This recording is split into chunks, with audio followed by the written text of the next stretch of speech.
A difficult yet respected manager and player, Billy Martin was a key part of the short-term success of every team he coached, along with the drama and the fights involving his players, the media, and his bosses, getting hired and fired by multiple teams, most notably his 5 times with the Yankees over 13 years. So let's look at the turbulent times of Billy Martin at the helm.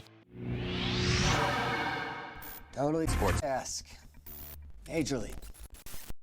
Martin's future behavior was in part influenced by his upbringing. He grew up poor in West Berkeley and was teased by other kids in school for his small size and huge nose, along with his home life. And as a result, he was involved in many fights, gaining a reputation as being thin-skinned and immensely competitive. He boxed as an amateur, but his real calling was baseball. He hit .450 as a senior, and actually didn't finish the season due to an incident on the field, which concerned many professional teams that were trying to sign him. He was given a tryout by the Brooklyn Dodgers, but they instead chose another infielder from California named Jackie Robinson. Martin would play a few seasons for the Oakland Oaks before being sold to the New York Yankees in 1950. A great time to join the team with young talent like Yogi Berra and Mickey Mantle. He immediately made his presence known by demanding reporters not call him by his birth name Alfred and instead call him Billy. He would play for the Yankees from 1950 to 57, missing much in 1954 and 55 after being drafted into the Army, and he would end up being an important part of the Yankees dynasty that basically lasted for the entire 50s. Martin was a scrappy contact-hitting utility infielder, quickly becoming a fan favorite, while also getting in plenty of trouble. Going into 1957, it was obvious that Martin had lost some ability since his time in the service, and him being a fan favorite prevented him from being traded in 1956, as young infielders were on the rise. But going into 1957, Martin was warned about his behavior after injuring himself and his roommate Mickey Mantle in a golf cart collision. And while Martin recovered, Bobby Richardson took advantage of his playing time, and on May 16th, Martin would be involved in a brawl at the Copacabana nightclub in New York, and that would be what sealed the deal for his time as a Yankee, as he would then be traded to the Kansas City Athletics, something that infuriated Martin, causing him to stop talking to Casey Stengel, his manager who had a long-term effect on him. He actually just switched dugouts, as that day the A's were playing the Yankees, the team he won 4 World Series with and made his only All-Star team with in 1956. Even though he complained about being traded, he would be traded by the A's to the Tigers after 1957, then traded to Cleveland in 1959 before being traded to the Reds, with whom he would be suspended for 5 days, after charging them out in an August game against the Cubs. He was then sold to the Braves after the season, then he was traded to the Twins in June of 1961, which would be the last team he played on in his final season, and that final team would be his first team that he managed. After working as a Twins scout, becoming the third base coach, and managing the Twins AAA team, he officially became the Twins manager in 1969, and that season was a preview of Martin's managing career. It was an absolute success, as the Twins won 97 games to win the AL West, but there were still conflicts during the season. For a real preview of what was to come in Martin's future, in a game against the A's, after Reggie Jackson hit 2 home runs, he was thrown at in his next at-bat. And after getting thrown at again, he charged the mound, which led to a brawl, with Jackson later saying it was all Martin's fault for ordering him to be thrown at. Not the last time these two would feud.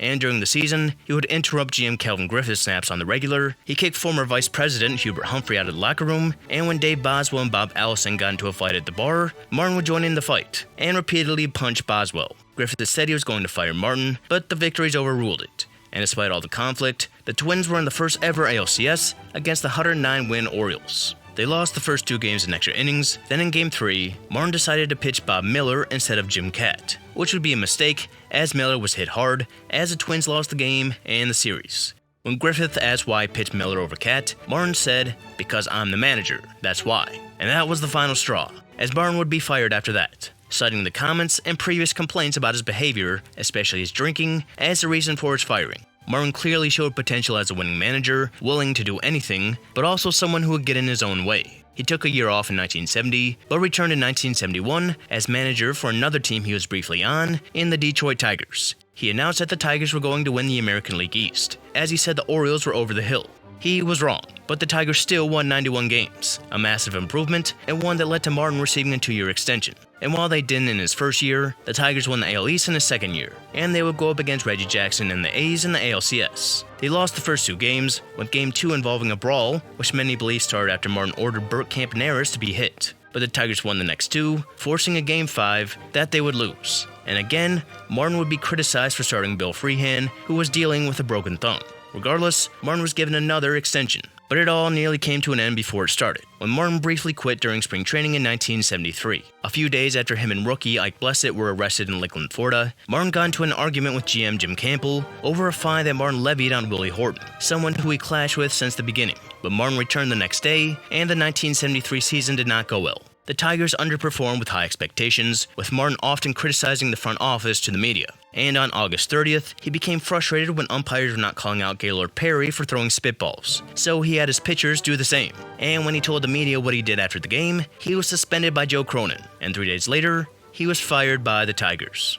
And he wouldn't have to wait long for his next destination, as he signed a contract with the Rangers before 1973 ended. And not only was he becoming manager, Rangers owner Bob Short basically gave him the powers of a GM, which explains why Short fired Whitey Herzog basically the second that Martin went on the market. And Martin was in for a challenge, as the Rangers would go on to lose 105 games that season. Martin would make plenty of moves in the offseason as his new superpower role, including bringing Fergie Jenkins from the Cubs, and the moves paid off, as the Rangers finished 1974 at 84-76, a massive turnaround that gave Martin the Manager of the Year award. But 1975 did not go as well, as the Rangers were 12 games back by June, and as expected, tensions worsened between Martin and the front office. Martin's drinking became a problem again, he had problems with his players, and as he lost control of the team, he punched their traveling secretary who was trying to organize a players' wives club. Martin always seemed to go out with a bang before being fired, and this time the bang was ordering the PA announcer to play Thank God I'm a Country Boy instead of Take Me Out to the Ball Game during the 7th inning stretch. He will be fired the next day on July 20th. And just like what happened after his time on the Tigers, he was not unemployed for long. Just 2 weeks after his firing, Bill Verne was fired by the Yankees. And for the 3rd time, Martin was hired by a team that he used to play for, this being the first team that he ever played for. And the man who hired him was Gabe Paul, who was acting on behalf of George Steinbrenner, who was suspended for making illegal contributions to Richard Nixon's re-election campaign. Steinbrenner believed they could keep Martin under control and even wrote good conduct clauses into his contract. Martin coached the Yankees' final 56 games, where they finished 3rd, the same spot they were when he joined. Martin worked with Paul in the offseason as the Yankees were at the end of maybe the worst stretch in team history, looking to make the postseason for the first time since 1964. And in 1976, they did, as they won the AL East by 11 games. And the ALCS, they went up against the Royals. They won the first one, but lost 2 of the next 3 to set up a decisive Game 5. And once again, there was controversy in who Martin was choosing to throw, but Ed Figueroa pitched good as the Yankees led 6-3 in the 8th. But then, George Brett would tie the game with a 3-run home run. Martin then had an exchange with John Mayberry, which many on the Yankees credit in waking them up from the disbelief of Brett's home run. And on the first pitch in the bottom of the 9th, Chris Chambliss had a walk-off home run to win the pennant and create one of the wildest scenes on a baseball field as Yankee fans would invade the field. They went up against the defending World Series champions in the World Series, and the Reds proved why they're considered one of the best teams of all time, as they silenced the Yankee bats, as they swept the Yankees in 4, with Martin getting thrown out of Game 4 after throwing a ball at the home plate umpire, making him the only Yankee to be ejected from a World Series game. And that set up for the wild 1977 season. And before the season started, Steinbrenner made one of the huge moves he was known for, as he took free agent Reggie Jackson out to lunch in Manhattan and walked around town as fans called out for him to sign with the team. Even though the Yankees didn't make the highest offer, he signed with them anyway. Some say Martin didn't want Jackson on the team in the first place, already having problems with him, as he felt he was a prima donna. But he also felt Jackson would help the team, though he was upset that George Steinbrenner didn't take him to any fancy Manhattan restaurants. And the 1977 season was wild for Martin before it started, as just like he did in 1972, he quit briefly during spring training after having an argument with Steinbrenner, who was notorious for being the most hands-on owner in the league. But he came back, and the season did not start out well. The Yankees lost 6 of their first 8 games, and after meetings with everyone in the organization, Steinbrenner told Martin that if he didn't get this team back on track, then he should expect to be fired. They were able to get back on track, and May 15th brought the first instance of Reggie Jackson's big personality causing problems in the clubhouse, when he famously said that he was the straw that stirs the drink on the team instead of Captain Thurman Munson. Jackson said the quote was taken out of context, and that he never said anything negative about him. But with Munson being beloved by his teammates, Jackson's relationship with his teammates were strained. And with Steinbrenner's stranglehold over his players and management, Martin had little power in disciplining Steinbrenner's top free agent. And the tensions between these 3 would only worsen throughout the season, with Jackson later noting in his autobiography that there was a racial element to the tensions in the clubhouse, with Elliot Maddox agreeing, while Chris Chambliss denying the tension in this sense. Regardless, the tensions would boil over on June 18th. The Yankees trailed the Red Sox by half a game as they were heading to Fenway Park to play on national TV on Saturday. A very big deal back in this time. And with the Yankees trailing by 3 runs in the 6th, Jim Rice hit a check swing fly ball to right that Martin felt Jackson did not hustle after. He then picked the ball up and threw it towards the pitcher's mound, which allowed Rice to go to second. And out from the dugout came Martin to yank Jackson off the field. Jackson then ran to the dugout and yelled, asking what he did. Martin replied, "You didn't hustle. You have to be crazy to embarrass me in front of 50 million people." "You're not a man. Don't you ever show me up again, you There's been many cases where cameras show teammates charging after each other, but this may be the only time that cameras caught a manager charging after his own player. And before Martin could land a punch, coaches Yogi Berra and Nelson Howard held him back. And Martin's lucky that they did. Jackson was escorted to the clubhouse and yelled, "You never did want me on the ball club. I'm here to stay, so you better start to like me." Steinbrenner watched the entire ordeal from his home and immediately thought he should fire Martin, and reportedly made calls before the game ended. But he would later be talked out of it, also not wanting it to appear that Reggie ran the team. And afterwards, the Yankees would fall into a slump, falling 5 games behind the Red Sox. But everything changed on August 10th, when after convincing by members of the team, Martin batted Jackson fourth, as he wanted to since the beginning, and they never looked back, winning 40 of their last 50 to win the American League East, finishing with a record of 162. Despite the success, if you took a look at Billy Martin, you would think he was coaching the 2024 White Sox. He had lost a ton of weight, drank excessively, while dealing with more clubhouse drama than ever before. And somehow the Yankees were in the playoffs, and once again they were facing the Royals in the ALCS. And after losing 2 of the first 3, the Yankees would have to win the last 2 games on the road, and they would win Game 4 to set up a decisive Game 5. And once again, Martin was making a big decisive game move, this time deciding to bench Reggie Jackson, as he felt he did not hit Paul Spillatorf well. He did, however, pinch hit Jackson in the 8th as the Yankees were trailing by 2. Jackson drove in a run, and the Yankees scored 3 in the 9th to win their 2nd straight pennant. And in the World Series, they won up against their old foe, who used to share the city with them, in the Dodgers. After splitting the first 2 games, once again, there was conflict between Martin and Jackson, that others made sure to smooth over, as Thurman Munson would give Jackson his famous Mr. October nickname before that Game 3, which the Yankees won. They also won Game 4, but lost Game 5 to move things back to the Bronx. Before Game 6, Steinbrenner gave Martin a $50,000 bonus and a Lincoln Continental, which was described as coming at the perfect time.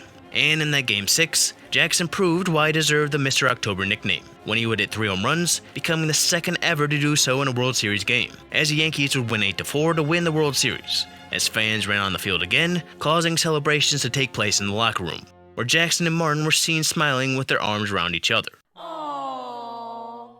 After winning the World Series and saving his job, Martin was one of the biggest celebrities in New York. Newspapers just called him Billy, as everyone knew who they were referring to, which would later cause problems when he didn't pay taxes, and as his second marriage was falling apart, he was often seen in New York nightclubs with different young women. And as the middleman between him and Steinbrenner, Gabe Paul, left after the season, the drama would continue in 1978. Mickey Rivers would get the same treatment as Reggie Jackson, and an alcohol-fueled fight between team members on an airplane led to the Yankees flying on charter flights instead of commercial. Steinbrenner put the blame on Martin for not disciplining the team, but Martin did not believe in disciplining players outside of the field, something he learned from Casey Stengel. And with the previously mentioned incidents, along with injuries, the Yankees fell behind in the division race fast. Martin was back on the hot seat that he basically lived on. And on July 17th, the Yankees were 13 games behind the Red Sox, and in their game against the Royals, they went to extras, and in the bottom of the 10th, with the runner on, Martin gave Reggie Jackson the bunt sign, and after following the first pitch, they took it off. But Jackson continued to try and bunt the next 2 pitches and ended up popping out. In rage, Martin wanted Jackson suspended for the entire season,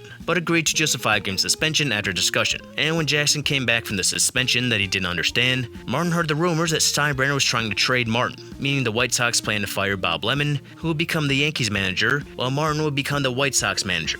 The deal was never made, but Martin was not happy regardless. He said on Jackson and Steinbrenner, the 2 of them deserve each other. One's a born liar, and the other's convicted, in reference to Steinbrenner's past conviction. And that quote was an addition to his final words before exit. As the next day, he announced that he was stepping away because of health reasons, doing so on the advice of a legal advisor, as it was almost certain the Yankees were going to fire Martin.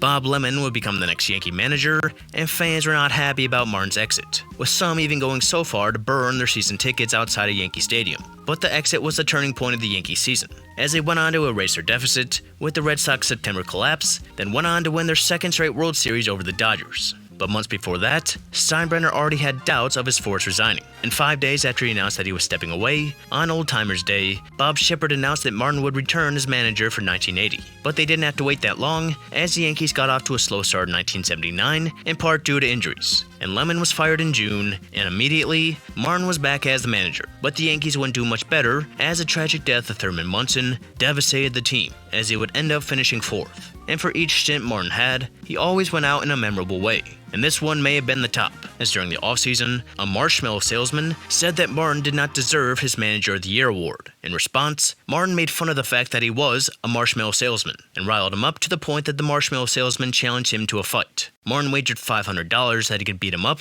and he proceeded to do so, and with pressure to do something about his off-field behavior, for the second time, he was fired by the Yankees. He didn't get immediate offers, but eventually, he got one from another of baseball's most notorious owners, in Charles Finley, who hired him to be the next manager of the Oakland A's, another one of his former teams, though they were in Kansas City at the time.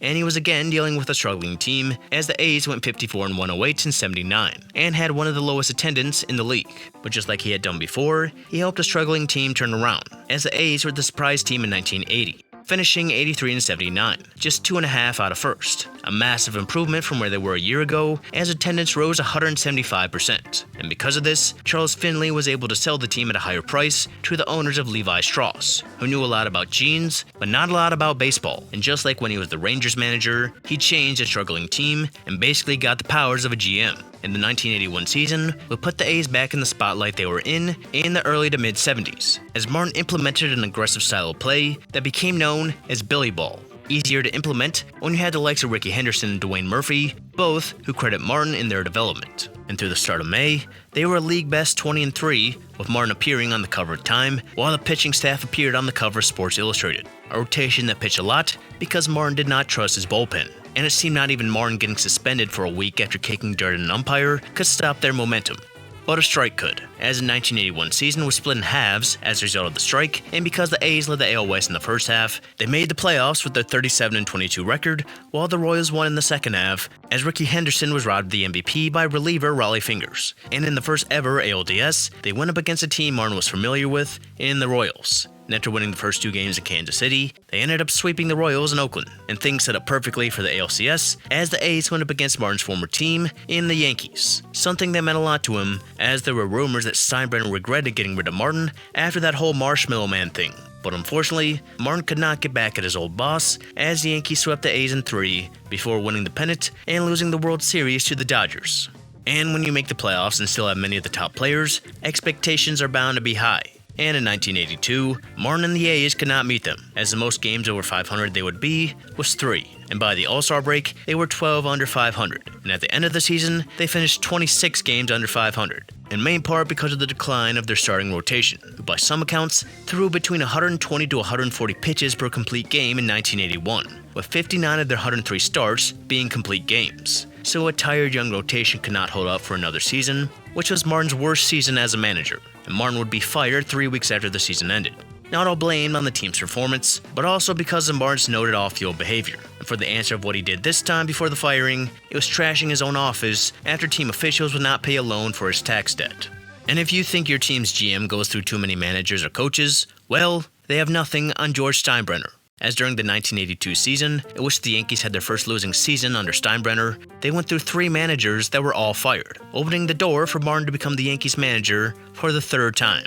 And this time he was signed under a long-term contract that will put him on the payroll for life. Reggie Jackson was no longer on the team, but some players from Martin's past time with the Yankees were still there, along with the new superstar in Dave Winfield. And while Steinbrenner promised to stay away, he couldn't help himself as the Yankees struggled to start the year. And he had second thoughts of his hiring. As expected, Martin had off-field problems, clashing with reporters and getting in a brawl in an Anaheim bar. And the most notable moment from the 1983 season came on July 24th. In a game against the Royals, George Brett hit a go-ahead 2-run home run in the 9th, and already hearing about Brett's pine tar use, Martin figured why not give it a try and alert the umpires. The umpires then agreed with Martin, disallowing the homer and ending the game, prompting Brett to sprint out of the dugout in one of the most memorable scenes in baseball history. The game was protested and ruled in favor of the Royals, with the game being replayed in the 9th and the Royals winning in the end. And the Yankees would not play well after this game, as they ended up finishing second with a record of 91-71. Martin was removed as manager after the season, being replaced by Yogi Berra, but Martin remained in the organization as a scout. And it wouldn't be long until he was back, as just 16 games into 1985, Berra was fired as manager, and he was replaced by Martin for stint number 4. And things were going great in 1985, as Don Mattingly would have an MVP season, while one of Martin's former players, Ricky Henderson, made his way to New York and had a great year. But they collapsed in September, as they were just a half game out of first, before losing 8 in a row in mid-September, as he would win 97 games and finish second. and Martin seemed to lose control along with the team. On the 22nd of September, he was again involved in a fight with his own player in a hotel bar, this being pitcher Ed Whitson, a big guy who trained in martial arts, and Whitson would end up breaking his manager's arm. And by the end of October, Martin was fired again, this time being replaced by Lou Piniella. He remained in the organization as an advisor to Steinbrenner, and on August 10, 1986, his number one was retired by the Yankees, and he was given a plaque in Monument Park, saying he might not have been the greatest Yankee, but he was the proudest. And the proud then former Yankee would for the 5th time become the Yankee manager in 1988, after 2 uncompetitive seasons under Piniella. And things got off to a good start with low expectations, but things took a bad turn for Martin quick. He was involved in another brawl in Dallas on May 7th, and like his last one, he was not the victor. And on May 30th, he was thrown out of a game and flung dirt on the umpire, causing him to be suspended for 3 games. But the umpire union thought that wasn't enough, so in his first game, Martin was ejected as soon as he walked out of the dugout. And a month later, he was fired by Steinbrenner for the 5th time, with a multitude of factors given as the reason. And there wasn't as much fan protest as there used to be for Martin's firings, and more concern for his well-being. Martin still stayed in the organization as a special advisor, as the Yankees would go through Piniella again and Dallas Green before hiring Bucky Dent, someone Steinbrenner wasn't sure about from the start. It was assumed Martin was going to go for his 6th stint if Dent showed any signs of trouble. But before the season started, tragedy occurred, as on Christmas Day in 1989, Martin was involved in an accident when his pickup truck skid off an icy road and fell into a deep embankment, flipping over on its side. An accident that ended up killing Billy Martin and badly injuring his friend who was also in the truck. No one is still 100% sure who was driving the truck of the two, but they were both drinking beforehand. Over 500 people would attend his funeral, including many from the baseball world. He will be laid to rest at the Gate of Heaven Cemetery in Hawthorne, New York, not even 200 feet away from Babe Ruth. Billy Martin was without a doubt one of baseball's most interesting characters, and one of the best managers, but his issues that developed from the time he was a kid, in part kept him from accomplishing even more. There seemed to be a pattern in all of Martin's stints, as he would have quick success, even with a struggling team, implementing his aggressive style, but sometimes not even more than a year into his tenure, his off-field problems that led to clashes both verbally and physically with the media, front office, other players, and his own players, would derail the early success he always had. Martin was at the helm for just 1 World Series title, and you figured that it could have easily been more with the pieces he had. A trio of Reggie Jackson, Billy Martin, and George Steinbrenner never seemed like it was going to end smoothly. And it didn't, but Steinbrenner was not scared to give managers a second chance, and gave Martin plenty of those, noting how much Martin meant to the organization as he helped define 2 eras of baseball over multiple decades. And you can watch my video about a player Martin managed and one who also had problems with George Steinbrenner and Dave Winfield.